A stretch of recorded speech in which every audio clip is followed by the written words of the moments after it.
Hi there, I am Ira Weinstein with Recon Research. And I'm Jim Kelly with Recon Research. We are back. Enterprise Connect is done. It has happened. It is in the rearview mirror. We are exhausted. We had meetings, we had events, we had sessions, we had a lot of food. Thank you very much. It was well organized as always. And we left with four key themes we're going to hit right now.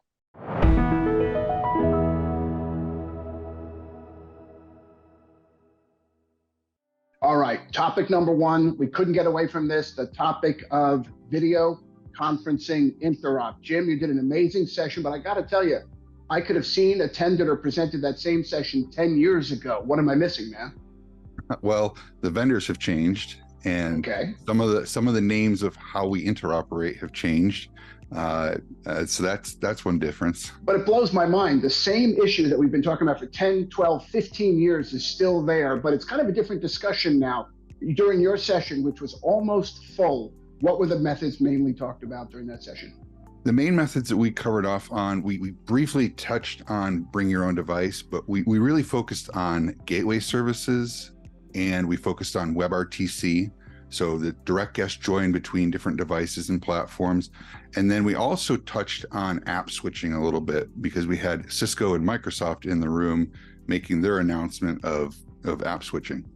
Love it. Now, the good news here is that you and I have been testing tons of interop use cases from A to B using device C. 2 years ago, we had limited success. 1 year ago, it was better. Today, it is even better. My view, tell me if I'm right or wrong, the providers are making progress. Am I missing it? Yeah, I think the providers are making fantastic progress, but there's still features that are missing. For instance, when you're in WebRTC, we don't have dual screen, maybe lobby bypass. Some of those features that make it easier to join meetings are still missing. Fascinating. It's still a topic of discussion for everybody because users need to call from A to B. But what I'm hearing from you, innovation has happened, is happening, and will continue to happen. Jim, thanks for the coverage on interop. Yeah. All right, Jim, we are on to topic number two. From my chair, that has to be meeting equity. No matter where I went, I couldn't get away from it. Did you see the same thing? Yeah, it was interesting. Even in sessions where we weren't talking about meeting equity, it came up in conversation still. So it was very interesting to me that even though we weren't specifically talking about it in a conversation, it still found its way in. I agree. And people are frustrated. The experience is not what they want. And what I also like is that some of the discussions recognize that meeting equity is not just a video discussion. It's also audio, if you can't hear them, and it's chat. My view, I think people are hugging and focusing on, yeah, I get the pun, they're focusing on video, but I think people are starting to get that video is the sexy part, but not the only part. So if we focus on video, what are some of my options here for meeting equity? Yeah, so what we really saw at the show this year, we saw single camera options where maybe we're just taking one camera and finding people in the room, slicing them out. We saw a lot of discussions around multi-camera, future ideas that are coming, and even some that were being shown on the show floor. Then there's the provider aspect of it, where the provider's taking whatever video they get and slicing that into different cubes or different little squares. And then, we saw some variations of that where maybe they're mixing these multi-camera and the providers doing their part. Seems to me that the single camera is doing some amazing things, but they only have one perspective on the room. So if you're sitting behind somebody or you can't catch them on the front camera, you're kind of out of luck. So multi-camera steps in and fixes that, but it also gives us a lot more content. Multiple views of people, different angles. I'm looking this way, I'm looking this way, you catch me. But I'm loving the center of table play. Not that everybody will or needs to have one, but it adds an interesting dynamic, doesn't it? Yeah, I think absolutely it adds a dynamic, especially when you're having that cross-table conversation and the remote viewers can see the two people looking at each other, talking to each other, as opposed to just the side of their face. I think that is a real benefit to this. And I also think it's interesting, we're hearing talk about the cinematic experience, right? And the cinematic experience, we started with Hudley, got to give them credit. They figured out that there's a reason why we all watch TV and our eyes are glued there. And that's because the camera folks know how to catch our eyes and give us the views. And now Cisco is coming into that act talking about how the cinematic experience is really the play, which means that it may not be about multiple streams. It may be about properly positioned views. Loving that. So I think we're going to see more of that as well. Now, There's a lot of action happening here, Jim. You think it's going to become more active over the next year? Should we wait for what's coming? Yeah, I definitely think it's going to become more active because, we saw hardware providers talking about it. We were talking about it with the various platforms. So I think it's a lot happening there. There's going to be some missteps along the way, but I think next year we will have a much different experience than we do today. And I have to say, just closing this topic here, I'm a little concerned that we may be over tiling as an industry. Just putting everyone into tile sounds like a great concept. It feels like you're at home working from home. But what happens when there are 24 tiles on the screen? I don't know that that's meeting equity or Hollywood squares run amok. I'm not sure. But anyway, those are my thoughts on meeting equity. We couldn't hide from it at Enterprise Connect 2023.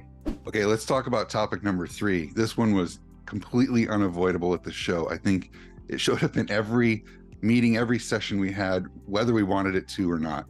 AI, automatic, whatever we want to call it today. So AI was everywhere in the conversation. Every discussion, every session, it was everywhere. But what does AI really mean in this context, Ira? So let's start here. AI is everywhere. Everybody either has a play, wants to have a play, or they're really stressed and concerned that they don't have a play, right? And then you start to wonder, okay, who's going to pay for this? That to me is an underlying theme. And we'll talk in a minute about all the different things it can do. It can do great things. Who's going to pay for this and how are we going to differentiate? But let's start right here. AI to fix human errors, right? And that's great during video and audio calls. Thoughts on that? Off camera, how do you fix all that?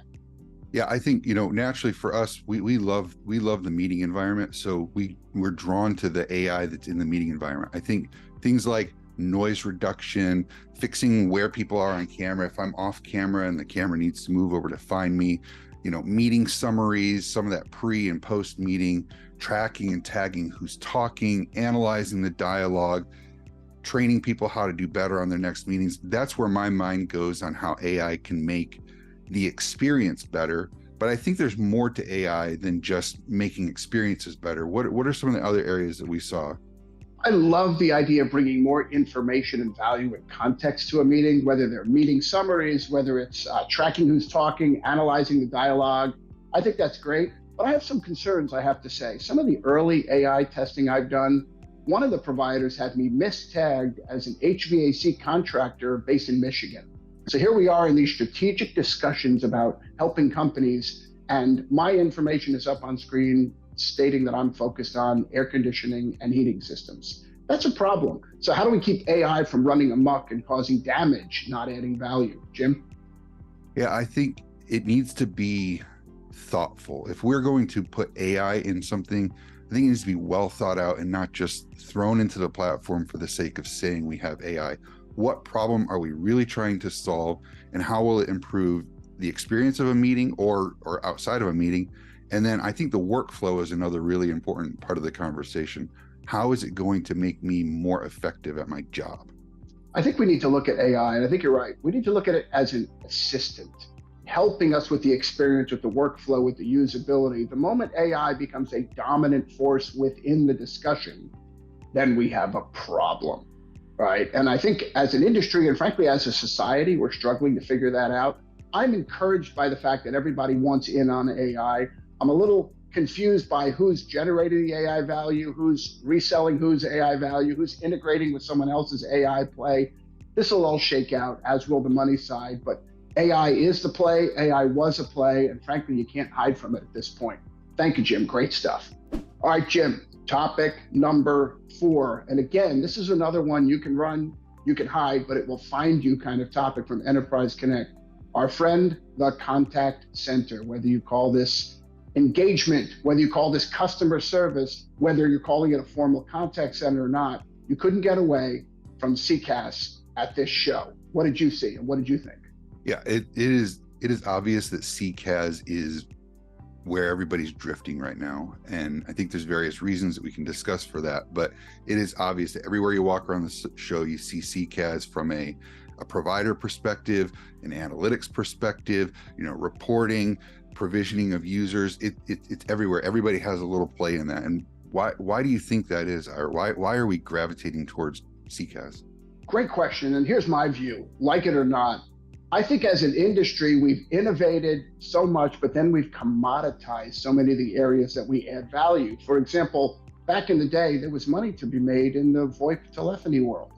Now, because of over competition, we've commoditized it down. It's hard to make money and pay the bills offering and innovating around telephony. Now, what did we do next? We did the same for meetings.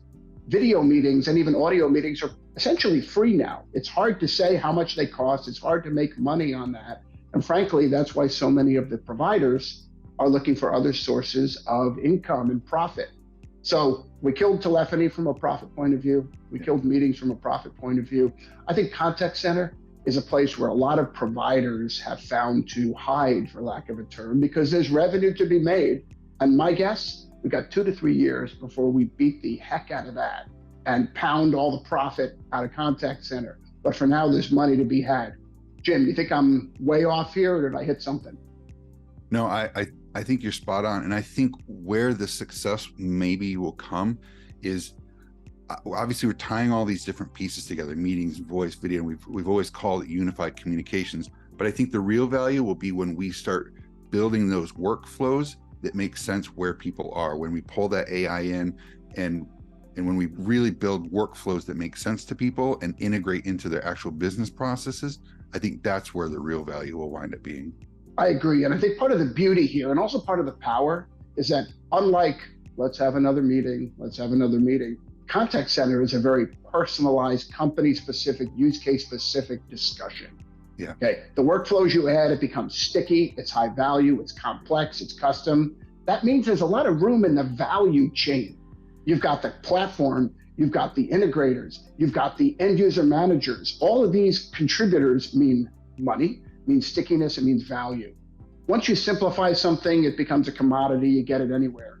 When you customize, when you integrate, that's where the power is. So I think it's a good thing as an industry to be clear that we're going toward contact center. I think that the other thing I find interesting is all the other players surrounding that contact center discussion. You saw those at the show, right? All these other players. Yeah, absolutely. I mean, there are huge booths talking about contact center, all the way down to little startups in the back corner that were talking about it. But everybody had a piece of the pie that they were trying to solve for. Analytics, reporting, compliance, drag and drop interfaces, integration tools. There is so much happening in that contact center world. It is successful, it will be successful, and I think you'll see more plays there. Jim, thanks for the insight. All right, this has been great. We covered 4 key themes, but you know what? To be fair, to be real, we should probably give honorable mention, and it could have been first, but honorable mention goes to Microsoft Teams. At this show, it was very clear that Microsoft Teams was considered the belle of the ball. So many companies are talking about integrating with, connecting with, adding value to, working with, or bringing value through the Teams ecosystem, whether it's monitoring, management, camera technology, analytics, connection to contact center, it's all there. So before we close out, Jim, I wanted to mention, to me, Teams definitely was another topic of power at this show. So this is Ira Weinstein.